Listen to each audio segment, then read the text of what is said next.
You're calling on support from across the Labour movement in the run-up to an election. Isn't this just a gift to the Conservatives?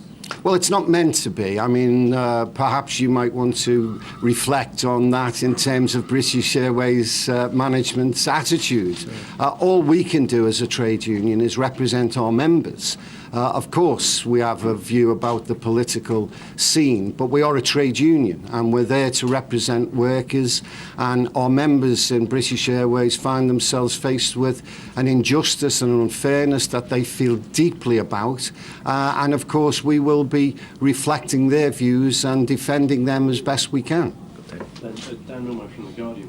Why would your members prefer a proposal from Unite that includes a 2.6% pay cut? Well, you would need to examine the whole of the documents. As I've just indicated to you, it's a very complex negotiation, but I think it's an indication. There's been a lot of press speculation, and indeed the company themselves have floated figures all over the place to suggest that these cabin crew are privileged individuals who are only looking after themselves. So I think the mere fact that our members were prepared to place these type of issues on the table shows that they're not. They are concerned about defending the BA brand. And the BA brand is about developing and giving a type of service that makes them a worldwide, the worldwide premier airline. And that's what our members are concerned about, the customer, making certain that the customer is given the type of service that British Airways has always stood for, whilst at the same time recognising that the company is in difficult financial problems. And we've put forward proposals that make a significant contribution to that problem, a bigger contribution proportionately than any other group of worker has been asked to give within British Airways. Philip Plank from The Times. BA claims to have a pretty robust contingency plan in operation. How confident are you that these dates outside of the Easter period will have a damaging commercial impact on the airline? Well, they clearly will have a damaging impact on the airline. It's regrettable that that's the case. The company, of course, have embarked upon putting together a strike-breaking army, and there is no doubt in my mind that if strikes take place, some of British Airways planes will fly. How confident the public can be about that is, well, as anybody's guess. We've seen an issue yesterday which captured most of the headlines regarding the individual accused of terrorism also applying to be a strike breaker. I mean, from my personal point of view, I wouldn't want to be flying on any aeroplane that wasn't manned by experienced, trained cabin crew, because our cabin crew, and it's important you understand this. This is not just about pushing a trolley up and down the aisle. Our cabin crew are trained in all kinds of incidents to be able to deal with those incidents, and they are incredibly professional about how they go about it, and that brings a calm in an aircraft that I believe the British public are looking for.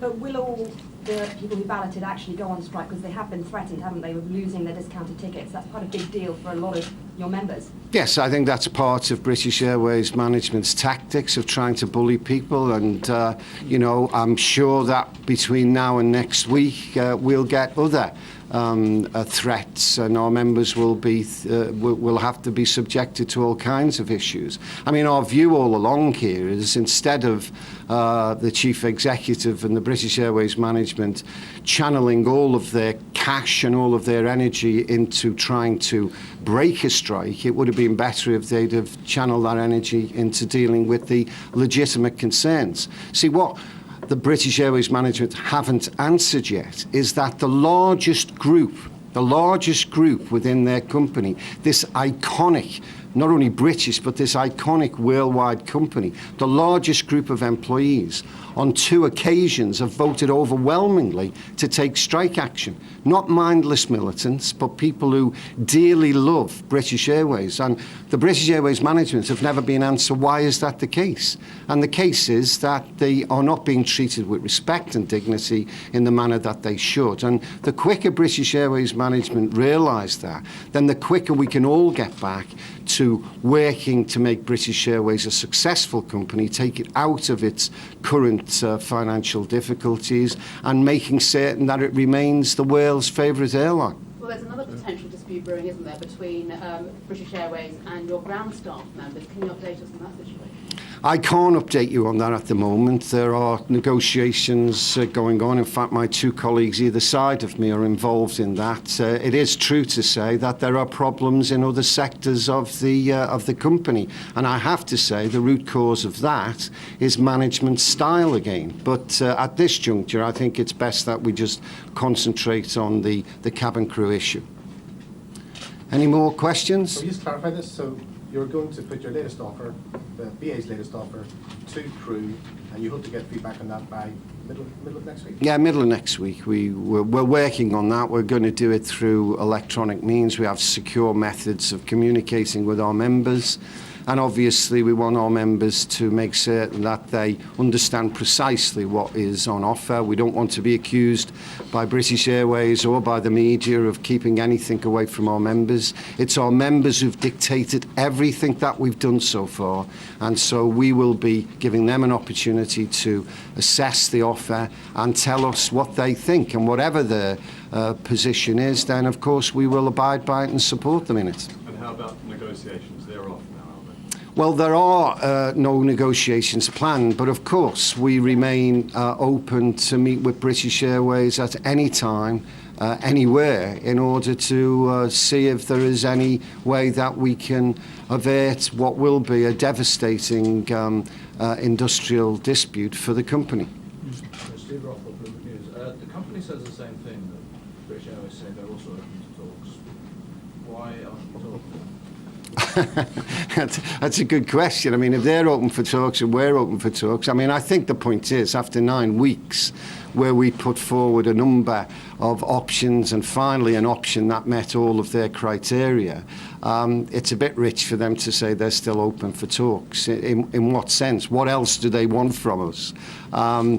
I think, unfortunately, the time has come where certainly our members, and I suspect everybody else, wants to know precisely where they stand. So if the company's final offer is on the table, then we'll take that back to our members. If they want to put another final offer on the table, then fine. We'll take that back to our members. If they want to talk to us in order to improve on their offer, we're available to talk. Can I just clarify that the offer that you got from them yesterday is not the offer that you had the day before? It's changed from when talks broke up? Yes, the offer we got yesterday is the only formal offer that has been placed on the table by British Airways to us. And you're not recommending it?